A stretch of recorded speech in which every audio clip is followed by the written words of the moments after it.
Talks on Iran's nuclear program will now probably go through the weekend, blowing through a third deadline.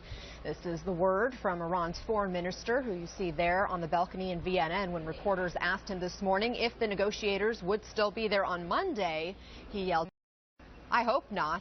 Now, Secretary of State John Kerry also talking about their negotiations this morning, and I want to read you his tweet. He said, "Working diligently to see if an agreement is possible." Let's talk more about this. Joining me to talk about the Iran's nuclear negotiations right now, this is Ed Royce. He is Congressman and Chairman of the House Foreign Affairs Committee. Thank you so much for being with us, Congressman. Thank you, Ana. So as we mentioned, the deadline has been extended twice now. Some might argue that this is a sign the administration is standing firm on its pledge not to accept a bad deal. Do you see this additional delay as a good or bad sign?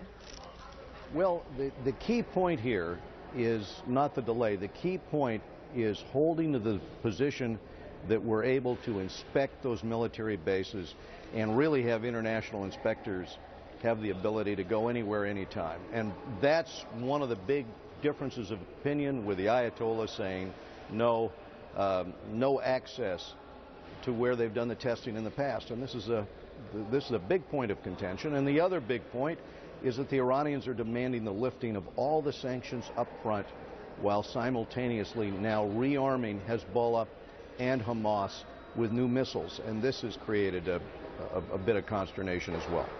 I know yesterday you issued the statement that reads in part, "We don't know the details of the final agreement, but we do know its essence, permanent sanctions relief from the U.S. in return for temporary constraints on Iran's nuclear program." How is that a good deal? Well, supporters of a potential deal might argue something is better than nothing. Does it all have to be all or nothing? What do you think? Well, no, but remember, originally this was supposed to be multiple decades. 20-plus years. And so the Iranians, of course, want it only to be 10 years. Congress sent a letter signed by 367 members, majority of the Democrats, almost all of the Republicans in the House. That's 84% of the House, saying let's have this be a 20-year, time period or more. Let's make certain that the inspectors can go anywhere, anytime. Let's not lift all the sanctions up front so we've got leverage in the deal. And let's get the questions of the international inspectors answered on the test work, bomb work that was already done. So that's the position that the Congress has taken in this. So at this point, now that we've passed Thursday, which was that deadline, if the Congress were to just have 30 days to review a potential deal, now you'll have 60 days if there is a deal made at all. What exactly will you be looking for? Is there a deal that you would consider satisfactory, understanding there may have to be some compromises? Yes, there is, but we don't want to make the same mistake we made with the 1994 North Korea Nuclear Framework Agreement, where we did not have the ability for inspectors to go anywhere, anytime, and to talk to the scientists on the North Korean side, because the result of that was that North Korea got the bomb. Also in Congress, we're a little more aware that we're dealing with people like Zarif here, who in the past laid the wreath at the gravesite of the terrorist who bombed our embassy and killed those Marines in Saudi Arabia at the Khobar Towers and in Lebanon that carried out those attacks. And so as a consequence of the full understanding of who we're dealing with here, we want to make certain we have verification in this agreement. The director of the Arms Control Association disagrees with you, saying that it's unnecessary and really unrealistic to be able to go anywhere, anytime, and that Iran has some legitimate concerns about having some privacy for its own military secrets. What's your response to that? Well, remember, the problem is that Iran did their testing at military sites deep into a mountain.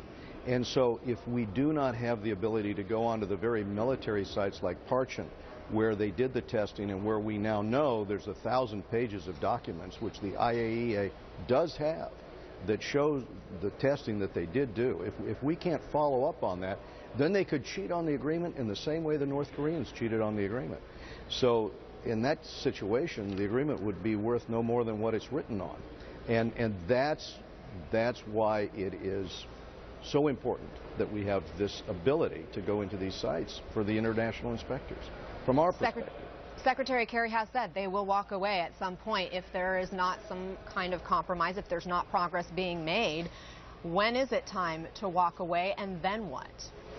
I think we should try to get an agreement, but we should be clear-eyed. For example, today is Quds Day in Iran, and so out on the streets, you'll be following this story later today, there are millions of Iranians chanting "Down with America, death to Israel," and celebrating a holiday which was called by the Ayatollah some years ago, calling for the destruction of Israel, calling for, the overthrow of the United States. And when they say death to the great Satan, death to the little Satan, as they're saying today on the streets, remember, this is the official position of a regime that wants ICBMs, and we suspect want nuclear weapons for a reason.